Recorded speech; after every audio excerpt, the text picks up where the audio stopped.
Hello, my name is Tony Jones and I'm using this video to recap on our recent Inventor User Day and the topic of simulation that we presented. So, why do we simulate? Well, we simulate our designs using stress analysis and dynamic simulation within Inventor to understand whether our product or our design is strong enough and it performs as required, functions as required before we manufacture a single part. We also use simulation to determine the deflection of our part. So that may be whether it deflects to failure or actually whether we're able to create a controlled deflection for a functional purpose such as a clip. And also we're looking to see whether there are ways we can improve our design by adding or removing features such as strengthening ribs. Can we change the material to gain a weight advantage or a strength or cost improvement? We need to validate the performance of our design because we only have one shot at manufacture and we don't have the facility to be able to create prototypes. And also to investigate whether there are any natural frequencies within our design. As we know, the ability to affect change in our design goes down over time, but also as we leave design changes later in the design process, the cost of those changes tend to increase. And the crossover of these 2 points tends to be the optimized area that we traditionally would look at finishing off any changes and simulating and testing those to make sure the product is performing. The problem with that, of course, is then if there are any issues, it bumps everything back and delays the project, or it costs us a lot of money to put it right. Now what we want to try and do is push this forward, and with the Autodesk software and the Inventor simulation, we're able to take the simulation process that we would normally do at point 3 and push that back to point 4. And that enables us to understand what we're doing with these designs a little bit sooner and eliminate wrong avenues of design to focus our efforts on the correct path that we take for our design and prove it before we get to the point of having to manufacture anything.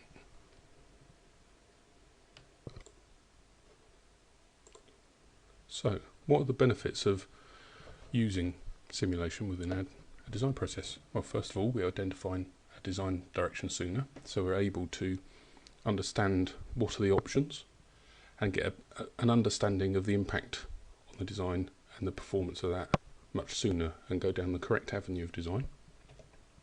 It gives us confidence in our design that it's going to perform and function as we require. It reduces the number of prototypes and in some instances removes the need to prototype altogether with a physical prototype, and the digital prototype often can provide enough information for us to be able to move forward. It can also remove or reduce the number of physical test iterations. For anybody that has done subcontracted testing, some of these tests can be very, very expensive in terms of tens of thousands of pounds, and if we have to repeat a test or repeat a suite of tests, can cost a great deal of money. And it also means that we work better, we work smarter, we don't leave design changes to the late stages of our design process, and as a result has a positive impact on time and cost within our project.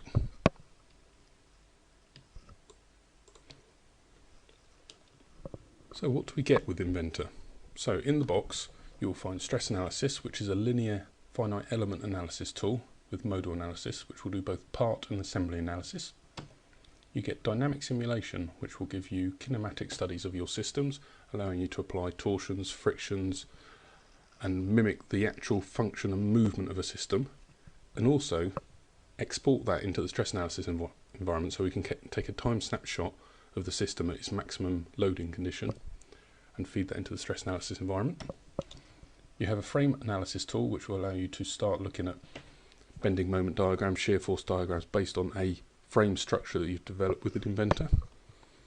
You have optimization, which is a cloud-based stress analysis tool that will utilize the resources of the cloud, so the multiple processors and huge amounts of RAM available, and return a factor of safety based stress analysis result for you without using up the resources on your PC. You have mold flow analysis to allow you to do some early first pass analysis of mold flow, mould quality, mould time around injection mould tools. You have the Eco Advisor to effectively look at how green your product is, the green footprint that your product design has based on the materials used and handling. And also, don't forget you have the design accelerators in there. They've been in there for a very long time, and they're designed around standards and standard calculations, and they have a number of different calculation tools in there to understand whether the standard component that you're developing through the design accelerator is functional for the job. So let's look at a demonstration. And jump into Inventor. And what we're going to do is we're going to look at the link arm within this front loader arm and apply some loads to that. And really, all I want to do with this demonstration is just show the ease of use of the simulation tools within Inventor. They're there for engineers to use, and the idea is to give you a first pass analysis to get a good understanding of the functionality of your design before you get too far down the design process. So what we're going to do is going to open up this component here. We're going to start looking at the tools we have. So first thing first, I need to create a simulation. The way we do that is we go up to our Environments tab and we start stress analysis. This will take us into the stress analysis environment, and you see straight away all the tools are greyed out, so there's only one thing that we can do. In this case, we're going to create a new simulation.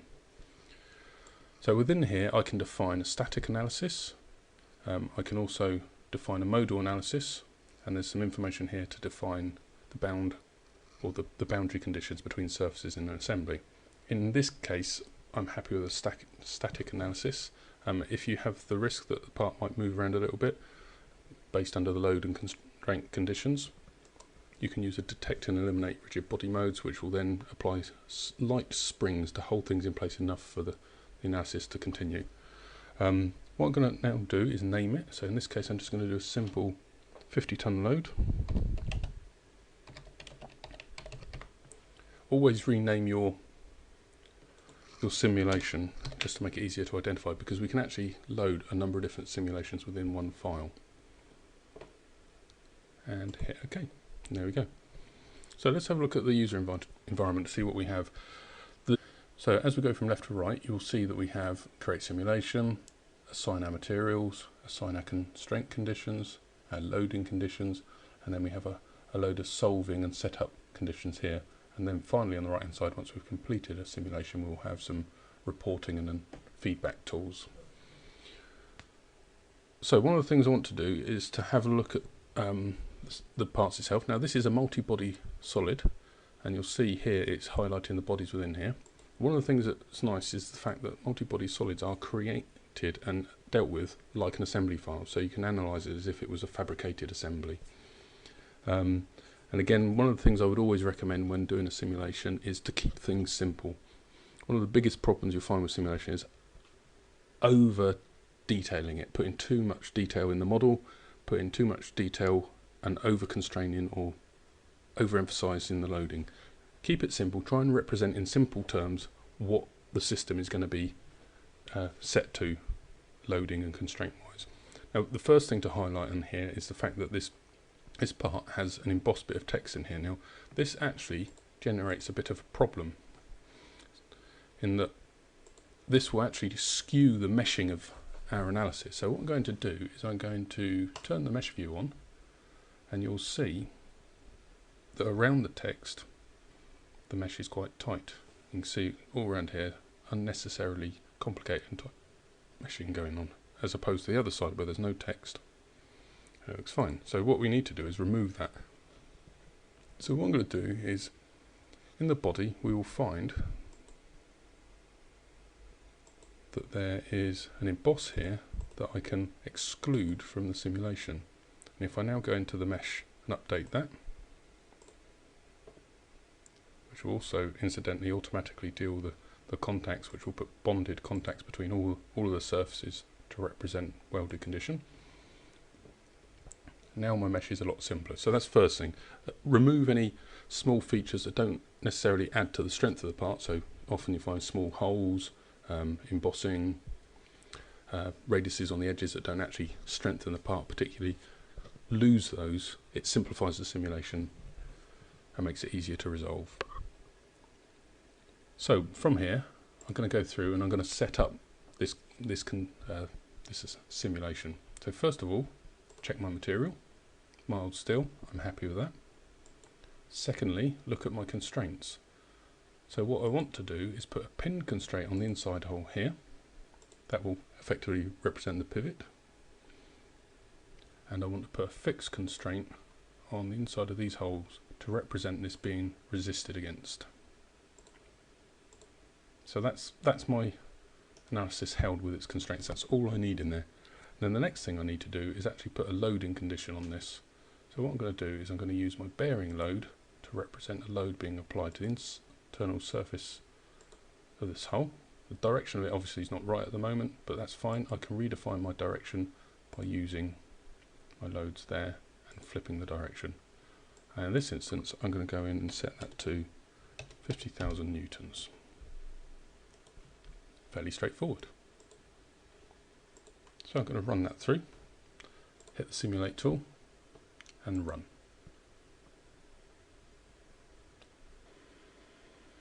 And there you go, there are our results. So you can see from this straight away that we have a gradient arrangement going on here showing us the stresses, and if you look at the bar it's showing us red here. Your first reaction at a quick glance will be red, that's bad. It's about the numbers, it's not about the visual representation. That's there to try and aid us to understand what's going on. In this instance we've got 46 megapascals. That's okay, that's fine, but the material itself is much stronger than that, so we can cope with that. So the first things first is actually let's start looking at what we can do to understand the information it's putting back to us. So the first thing I'll do is go in and pick up the colour bar, and at the moment there's some settings in here where you can change the visibility, the size and the style of it, but I'm more interested in this maximum value and setting that to 207, which is the yield for this material. And you see in this instance our stress is really, really low. I'm going to put that back just so we can see the differences as things change. So put that back to maximum. We also have within here the ability to start pulling through some probes. So I can go in and apply a probe to an area within my design, and that will show me what the stress is at that point.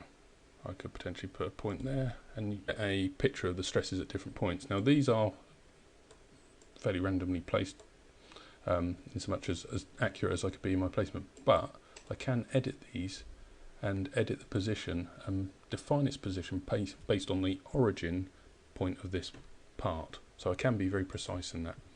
I also have a maximum and a minimum probe, which will allow me to pick out maximum and minimum conditions within here. Maximum particularly helpful for things like stress analysis. Minimum can be helpful in factor of safety and deflection. I'll turn those probes off. I'll turn off my max and min. I can also go in and adjust the deflection. So before I do that, let's have a look at the results we get. Down the left hand side, this is based on our von Mies at the moment. You can get your first and third principle. You can also show displacement, which on here is showing 0.81 millimeters. So the deflection we're seeing here is slightly exaggerated. If you look at the drop down, you'll see that I can actually change it to actual. And if I change it to actual, considerably less movement. The advantage of showing it as adjusted is you can actually start understanding how it's deforming and where the stresses are building up, particularly as we animate it. So on the tool, the results panel, you'll see we've got an animate option, and this will allow me to play the results, and you can see how the deflection is changing. If I change my results to von Mies again, you'll see that if I animate that and play, I can see the stress build up as it deflects. And it just gives me a visual understanding, a visual prompt as to what's going on within the part. Okay, so let's stop that. We also have our safety factor. So if I go into my safety factor, this is based on the yield stress, but you can also set it to work with the ultimate tensile stress. And at the moment we've got a factor of safety of 4, so far so good. Now within the tools there's also quite a smart way of analysing multiple conditions. Now I want to take this further. I actually want to create a simulation that will allow me to analyse a number of different conditions at the same time. So before I do that, I'm going to come out of my stress analysis environment. I just want to highlight some bits and pieces I've done within here. Within the parameters, I've created user parameters, front suppress and rear suppress. And if I change that value to 1, you'll see some holes appear in the part. So I've created a suppression state within some parts to allow me to turn features on and off. And if I look at these features here and go to their properties, you'll see that I've set if front suppress is less than 1, then suppress this feature. The reason I've done that is it gives me the ability to turn features on and off to allow me to then use that as a configuration option when doing the analysis. There's also a plate thickness value in here that I'm going to use to change the material thickness. So if we pop back into our stress analysis environment, and I'll just run the simulation again so we can see that the information is still stored in there. Take a moment to update.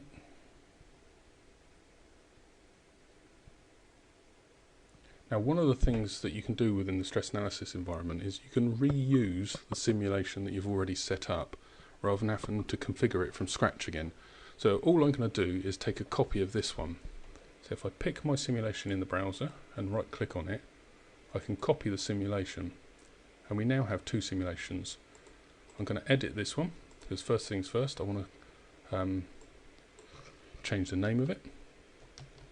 Always a good idea to rename. So if I put config 50-ton load. Now at this point I want to change the type of analysis I'm doing. I want to actually set it as a parametric dimension analysis. You'll see why in a moment. So I've got a new system in here. It picked up all the information from before, so all my constraints are there, my loads are there, and my contacts are there. So that's all updated, copied across from the previous one, and you can see I can jump between the 2 analysis quite happily. Now what I'm going to do is do a parametric table analysis, but before I do that, I want to show the parameters I want to work with. So in here, as we scroll down through, we should see that there's one in there, plate thickness, and there's also the user parameters that I created for front suppress and rear suppress.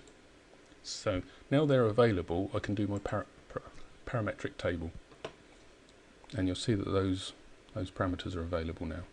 Now at this point I'm able to start putting in some information here to tell it what are the sizes I want to work with. So for the plate thickness I actually want to work with 12, 16 and 20. So all you need to do is put the sizes in there separated by a comma. It's a good idea to keep them in numeric order, and then I'm just going to set an on-off state for my suppress. Now if I expand this window up a little bit, we'll see there's a couple more parameters in there. So try that again, 0,1 and 0,1. So that's on and off for those parameters.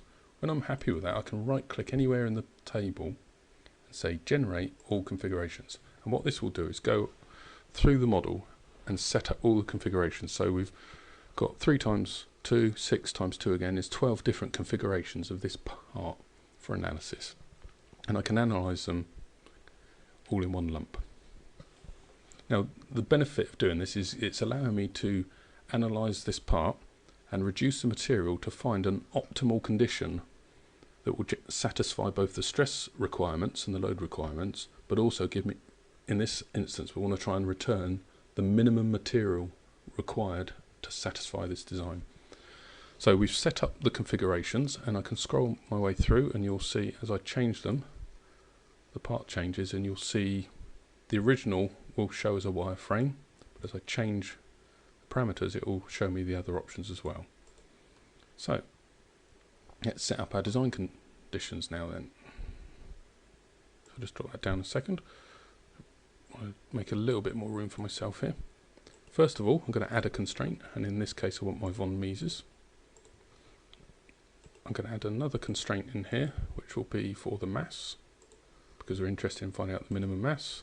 I'm also going to add one more in here as well, which is the displacement, because we could also set a minimum deflection as well. So for the stress at the moment, all I want to do is go in and set my limits. So in this case, I want to say the upper limit of this is going to be 207, but I'm going to put a safety factor in there of 2, which then means the result must be half of that. So 103.5. That's it for the moment. Now what I need to do is run the simulation. Now when I run the simulation, I need to choose whether I want to do a smart set and pick out the most likely ones to meet what I require, and also I could choose to do just the current configuration. But what I want to do in this instance is do an exhaustive set of configurations, run that through, and while that's running, I just want to highlight the fact that simulation does actually make use of all the processors within, or all the cores within my processor. So I'm going to drag this across and show you the performance of my processors. You'll see there that all of them are pretty much working away at pretty close to 100%. So it's using each core and therefore is multi-threaded. And there you have it, our results are done. So now let's have a look to see what's going on here. So if I go down to my configuration options, if I drag down, you'll see as I change it, the results update. So it's showing me the results for each one. And in this instance, if I drop it down to 12mm plate, no go, it's above my requirements. So we get like a traffic light system indicating whether it's good or bad.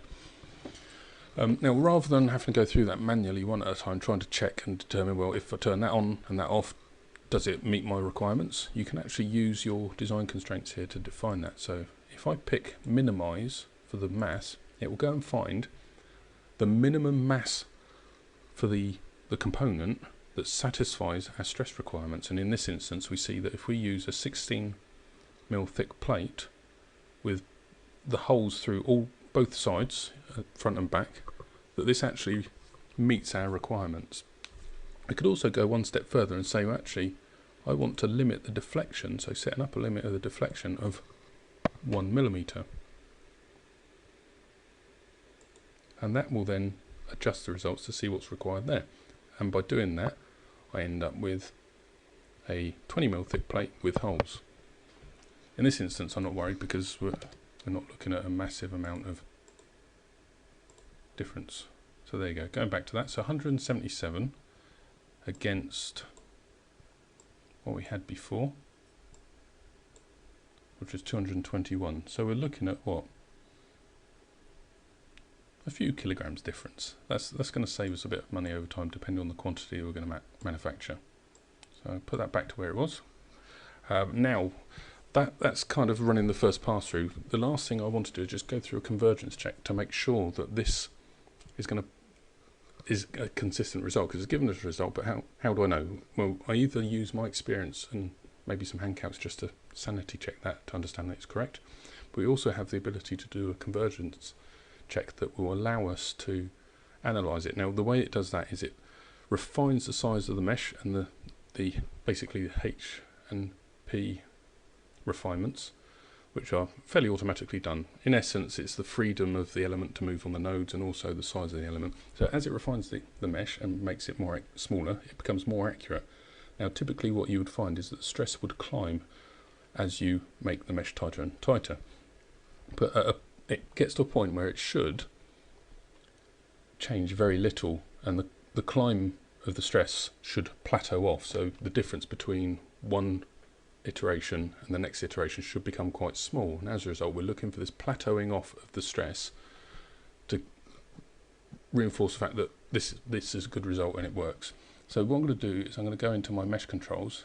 I'm going to do a convergence setting in here, which will allow me to go in and set a number of refinements. So I'm going to say 3 refinements, and it will vary and it will adjust itself as well in an automatic sense, or to a degree automatically. So I've set that. Yeah, okay. Then what you need to do is run the simulation again, but this time, rather than running all of them, actually no, this is the one I want to look at, so save myself some time, just use the current configuration only. Run that, let that run through. It will run through a number of iterations of that, the stress analysis for this part, and then the results it will, and there we go, we are completed. So let's check our results. Hit the convergence plot button, and you'll see from there it's converged within the 5% I defined. It's plateauing off, so the results are looking pretty good. So from that's our demonstration. Hopefully you'll see that from that simulation within Inventor is actually quite an easy and straightforward tool to use. So So what we're now going to do is jump back to the PowerPoint and move on to other bits. So there's more to it as well. So Inventor will give you the first pass linear analysis that you're looking for to get an early decision on your design process. But there are a number of vertical products that will take you a few steps further in sophistication and the types of analysis you can do. So you can see from the chart on the screen that you have some advanced frame analysis, mechanical analysis, mechanical event analysis, thermal analysis, buckling, fatigue, mold flow, design for manufacture, fluid flow. There's a whole host of other products that are out there that Autodesk do to take your simulation requirements further. So what are these products? So the simulation offerings that you have are Force Effects, which is a analysis tool that you can do on the fly on your iPhone or your iPad. Then obviously there's a motion version of that now. You've also got the Inventor, and above that you have Simulation Mechanical, which will cover most of your mechanical analysis needs, including non-linear materials and so on. You've got Design for Manufacture Analysis. You've got CFD, Fluid and Thermal Analysis, Mold Flow Analysis, which will take you into shrinkage, warpage, fibre alignment and other aspects. Robot Structural Analysis for structural steelwork and concrete and so on. Composite Design and Composite Analysis for your laminate materials. And then you've also got the Sim 360 cloud-based simulation tools, which will also capture the solvers for Simulation Mechanical and Simulation CFD. So hopefully that's been of some help to you, and it's highlighted that the simulation tools for stress analysis within Inventor are actually straightforward, very easy, engineering focused tools to use.